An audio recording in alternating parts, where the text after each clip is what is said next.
Bonjour à toi et bienvenue sur CryptoGame. Aujourd'hui, on va parler de l'indicateur meilleur multiple. Cet indicateur te permet de estimer si le Bitcoin il est proche ou loin d'un bottom ou d'un top de cycle. Dans cette vidéo, je t'explique où tu peux avoir accès à cet indicateur. Je t'explique aussi comment il est construit et comment tu peux l'utiliser. Allez, c'est parti.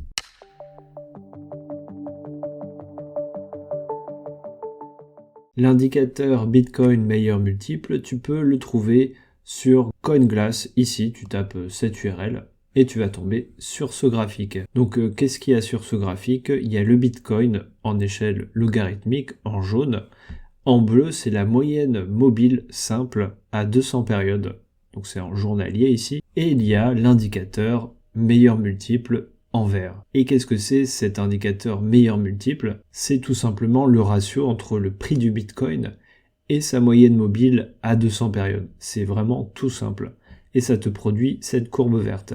La formule, elle est là, tu vois, meilleur multiple, le prix actuel du Bitcoin divisé par sa moyenne mobile à 200 périodes. Je vais te prouver plus tard que c'est vraiment comme ça que l'indicateur il est construit avec un petit script Python, ce sera rapide et tu vas voir, je vais superposer les deux graphiques et ça va être identique.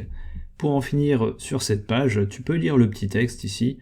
Dans les grandes lignes, qu'est-ce que ça dit? Ça dit que quand l'indicateur il est supérieur à 1, ça veut dire que le marché il est suracheté. Quand il est inférieur à 1, ça veut dire qu'il est survendu. Et quand il est environ égal à 1, ça veut dire qu'il est dans un équilibre. Et ici, le site nous indique des repères pour connaître les tops et les bottoms. Donc ça dit que quand ça dépasse 2,4, historiquement, c'est qu'on atteint les hauts du marché. Donc par exemple ici, c'était en 2017, là le pic du meilleur multiple, il était à 3,7.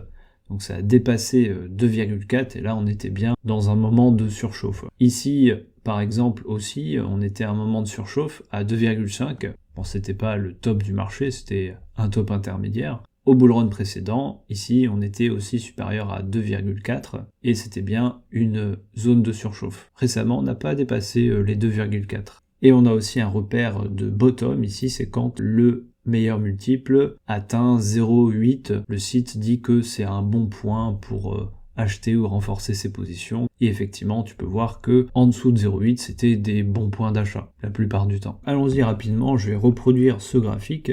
Ici, je charge les données du Bitcoin, donc là, c'est les données CoinGecko. Il me manque quelques jours.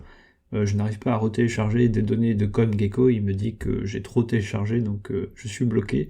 Donc il manque quelques semaines. Mais bon, tu vas voir, ça change rien au raisonnement. Ici, on calcule la moyenne mobile simple à 200 périodes. Et ici, on calcule le meilleur multiple, donc le prix divisé par la moyenne mobile qu'on a calculée juste là. Bon, ici, c'est juste pour formater les dates. Et là, on affiche le graphique. Il manque les données avant 2013 et il manque les données des quelques semaines dernières. Et tu peux voir que ça ressemble quand même beaucoup. Voilà, ici, j'ai superposé les deux graphiques, celui de CoinGlass en haut et celui que j'ai reproduit avec Python en bas. Donc, comme tu peux voir, et j'ai expliqué, il manque les données très anciennes, parce que c'était tout simplement pas dans les données que j'ai récupérées de CoinGecko, et il manque les données récentes, parce que je n'ai pas pu retélécharger les dernières données pour l'instant. J'ai calé les deux graphes ici avec des lignes verticales, je me suis calé sur les pics, et j'ai modifié tout simplement les dimensions des deux graphiques pour que ce soit cohérent sur la ligne temporelle.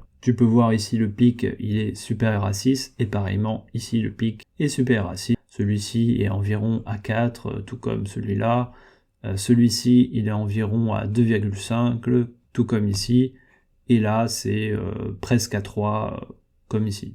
Donc tu vois, c'est quand même assez cohérent. Et tu vois la forme de la courbe verte, c'est pareil. Donc c'est comme ça que l'indicateur, il est construit. Avec la formule qui est marquée sur le site CoinGlass, on comprend rapidement. Et donc c'est vraiment cette formule qu'ils ont appliquée. Ici j'ai placé la ligne horizontale en pointillé noir qui correspond au 1 de cet indicateur. L'indicateur est censé indiquer une sorte d'équilibre autour de cette valeur. Effectivement, c'est étonnant, sur le cycle actuel, ça rebondit très très bien sur cette valeur du 1, du meilleur multiple. Et avant, on peut voir que ça stagne un peu autour de cette valeur de 1, voire de 0,8, qui est la ligne en vert clair. Et la ligne rouge à 2,4 aussi, on voit bien que ça a prédit quand même assez correctement les zones de surchauffe, que ce soit sur le bull run de 2017, le pseudo rallye entre les deux bull runs, et le dernier bull run de 2020-2021.